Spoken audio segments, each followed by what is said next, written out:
খবর 24 সাথে আপনাকে স্বাগত। নতুন নতুন খবর জানার জন্য আমাদের চ্যানেলে চোখ রাখুন।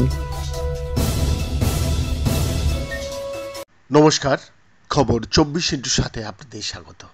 দর্শক, আমাদের সকালের প্রত্যহ যে অবিস্মরণীয় আবিষ্কারগুলি হচ্ছে সারা বিশ্ব জুড়ে, আজ সেরকমই একটি প্রতিবেদন। তবে আজকের প্রতিবেদন বার্ধক্য কিভাবে রোধ করা যায়। শুনতে থাকুন দর্শক।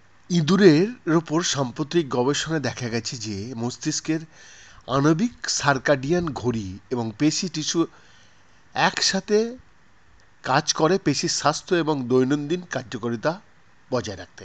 এই গবেষণাটি কিভাবে সার্কাডিয়ান ছন্দের ব্যাঘাতগুলি বার্ধক্যজনিত স্বাস্থ্য সমস্যাগুলিতে অবদান রাখে সে সম্পর্কে গুরুত্বপূর্ণ অন্তর্দৃষ্টি দিতে পারে এবং মানুষের বয়স বাড়ার সাথে সাথে পেশির কার্যকারিতা সংরক্ষণের উপায়গুলি সুপারিশ করতে পারে।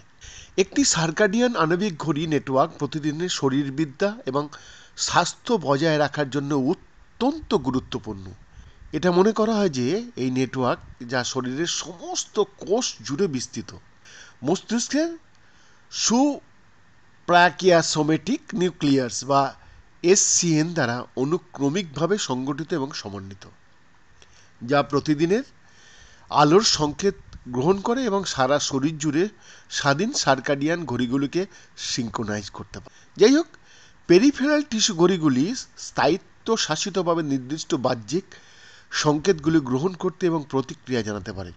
আর এই সার্কেডিয়ান সংস্থার অন্তর্নিহিত প্রক্রিয়া এবং শারীরবৃত্তীয় ফাংশন এবং স্বাস্থ্য বজায় রাখার ক্ষেত্রে তাদের ভূমিকা সম্পূর্ণরূপে বোঝা যায় না।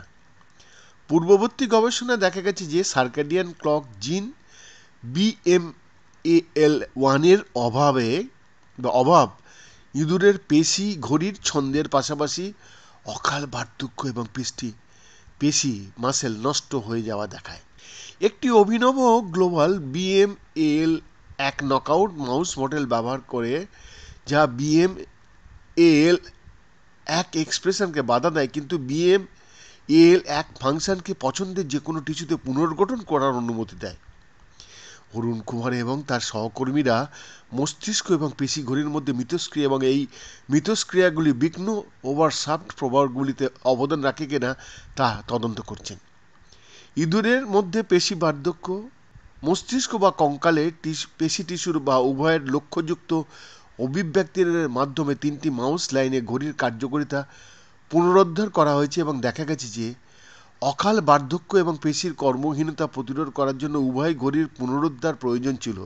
পরামর্শ দেওয়া হচ্ছে যে সঠিক পেশির জন্য এই মস্তিষ্ক পেশি যোগাযোগের প্রয়োজন ফাংশন এবং স্বাস্থ্যের জন্য। ওনারা আরও দেখান যে সক্রিয় অন্ধকার পর্যায়ে বা রাত্রিকালীন সময়ে সীমাবদ্ধ খাওয়ানো মস্তিষ্কের কেন্দ্রীয় ঘড়ির কাজকে আংশিকভাবে প্রতিস্থাপন করতে পারে এবং পেশি ঘড়ির সামগ্রিক স্থায়িত্বসাধনকে বাড়িয়ে তুলতে পারে। আণবিক ঘড়ির মিথস্ক্রিয়ায় খাওয়ার ধরনগুলির গুরুত্বকে আন্ডারস্কোর করে, ফলে এই ফলাফলগুলি আরও তারুণ্যের অবস্থার দিকে আভ্যন্তরীণ বার্ধক্য ঘড়ির যন্ত্রপাতি জেনেটিক এবং শারীরবৃত্তীয় প্রোগ্রামিংয়ের সম্ভাব্যতা তুলে ধরে এবং আধুনিক জীবনধারার কারণে সৃষ্ট সার্কাডিয়ান ছন্দের ব্যাঘাত রোধ করতে এবং বয়স সম্পর্কিত রোগ এবং বার্ধক্যের জন্য চিকিৎসা বিকাশের জন্য কৌশলগুলির প্রভাব রয়েছে। বৈদ্যনাথ দাসের রিপোর্ট, খবর 24/7।